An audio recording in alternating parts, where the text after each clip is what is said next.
आज अलि महत्त्वपूर्ण भिडियो रहेका छन्। आज चाहिँ अब तपाईँहरूलाई हामीले अलि पोजिटिभ नेप्सेमा देखेकोले चाहिँ यो भिडियो बनाएका हौँ। नेप्सेको स्ट्रङ सपोर्ट भनेको 2530 देखि अहिले चाहिँ 40 बाट चाहिँ तल झरेन भने चाहिँ राम्रो छ भनेर बुझ्नुपर्छ। र नेप्से चाहिँ अब हाम्रो यो फेब्रुअरीको टार्गेट चाहिँ लगभग 2680 देखि 2740 रहेको छ। यो यहाँसम्म पुग्न पनि सक्छ। यो अब एकताल 30 मिनटको अनुसार हेर्दाखेरि चाहिँ यो 2530 देखिको 40 सम्म एउटा सपोर्ट जोन रहेको छ। पहिलो टार्गेट त अब लगभग 2577 भन्दा माथि बस्यो भने त अति राम्रो हुने भइहाल्यो।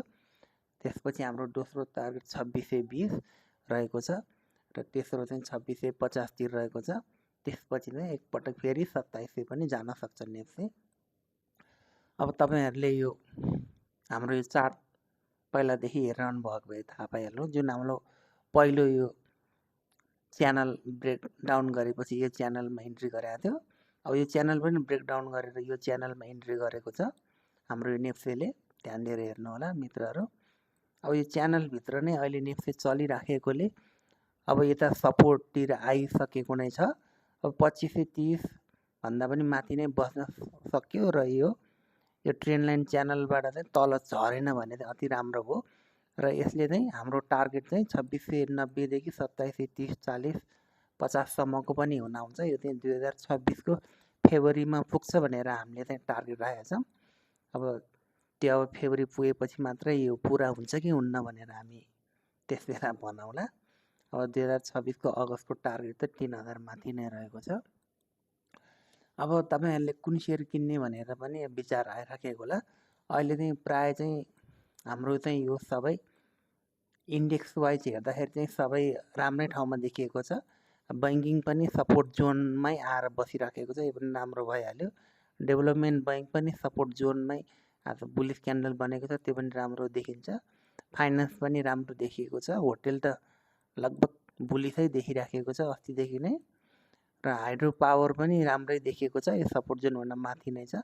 यसलाई ब्रेक गर्यो भने 3500 रेसिस्टेन्ट ब्रेक गर्यो भने अझै माथि जाने सम्भावना छ। इन्भेस्टमेन्ट पनि सपोर्ट जोनतिरै रहेको रहेछ। लाइफ इन्सुरेन्स त लगभग बुलिसै देखिसकेको छ। यो म्यानुफ्याक्चर पनि ठिकै रहेको छ। माइक्रो फाइनेन्स पनि राम्रो छ। नन लाइफको चाहिँ अब रिपोर्टहरू नै नेगेटिभ आएकोले अलिक कमजोर देखिन्छ। तर पनि सपोर्ट जोनमै भएकोले अहिलेको मूल्यभन्दा तल सायद नजाला कि भनेर हामीले अनुमान गर्न सक्छौँ। अर्डर्स पनि लगभग अब सपोर्ट जोनभन्दा माथि नै भएकोले ठिकै छ भन्नु पर्यो। र ट्रेडिङ त अब हाम्रो बिबिसीले के पारिहाल्छ नि, यसको कुरा गर्नै परेन।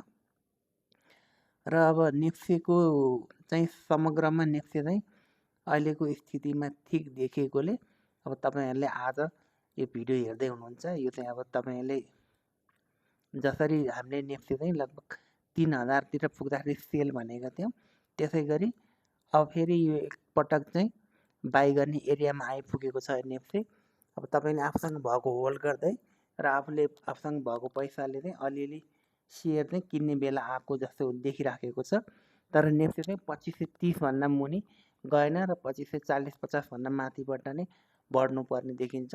र 5 अरब भन्दा बढी भोल्युम आयो भने चाहिँ यसलाई अझै पोजिटिभ मान्न सक्छौँ हामी। र तपाईँहरूको केही सल्लाह सुझाव भए हामीलाई भन्न सक्नुहुनेछ। हस् त, धन्यवाद।